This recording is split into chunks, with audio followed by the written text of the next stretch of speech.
आता प्रश्न काय येतो की युवराज म्हणून कोण गादीवर बसणार, हा मोठा प्रश्न होता.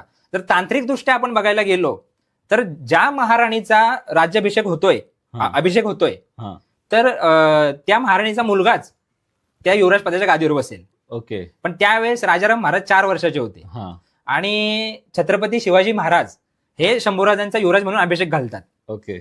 आणि त्यांना युवराज म्हणून घोषित करतात. आणि तेव्हाच महाराजांनी एक म्हणजे जगाला दाखवून दिलं की माझ्यानंतर जो छत्रपती असेल ते शंभूराजे असतील, संभाजी महाराज असतील.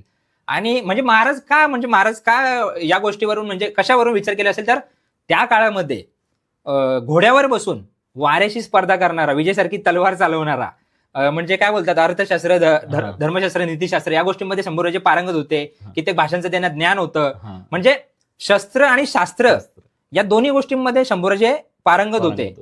आणि ह्या गोष्टीमुळे शिवाजी महाराजांना कळून चुकलेलं